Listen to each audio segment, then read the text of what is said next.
வர்த்தகர்களுக்கு உதவும் வகையில் கோவையில் வசதி மையம் நிறுவப்படும் என்று தூத்துக்குடி வஉசி துறைமுக ஆணையம் அறிவித்துள்ளது. தூத்துக்குடியில் உள்ள வ.உ. சிதம்பரனார் துறைமுக ஆணையம் சார்பில் கோயம்புத்தூரில் வர்த்தக கூட்டம் நடைபெற்றது.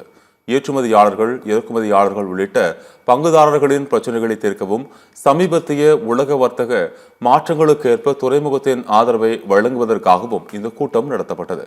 அண்மையில் மத்திய அமைச்சர் சர்பானந்தா சோனாவால் தொடங்கி வைத்த சர்வதேச சரக்கு பெட்டக முனையம் மூலம் வ.உ. சிதம்பரனார் துறைமுகத்தின் திறன் மேலும் அதிகரித்துள்ளது என்பதை கூட்டத்தில் எடுத்துரைக்கப்பட்டது.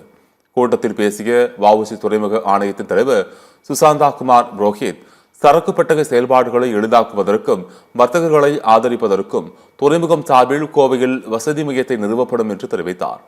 தங்கள் வர்த்தகர்களுக்கு செலவு திறன் மற்றும் வசதி மேம்படுத்தப்படும் என்று உறுதியளித்த அவர், அதில் 50 விழுக்காடு கப்பல் தொடர்புடைய கட்டண தள்ளுபடி, 50 கூடுதல் இலவச சேமிப்பு நாட்கள் மற்றும் நேரடி துறைமுக நுழைவு வசதி போன்ற சலுகைகள் அடங்கும் என்றும் கூறினார்.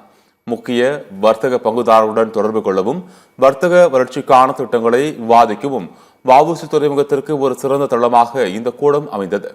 வர்த்தக கூட்டத்தில் துறைமுக அதிகாரிகள், சரக்கு பெட்டக முனைய பிரதிநிதிகள், கோயம்புத்தூர் வர்த்தக சங்க உறுப்பினர்கள், ஏற்றுமதியாளர்கள், இறக்குமதியாளர்கள் மற்றும் தொழிற்சங்க பிரதிநிதிகள் என சுமார் 100 பேர் கலந்து கொண்டனர்.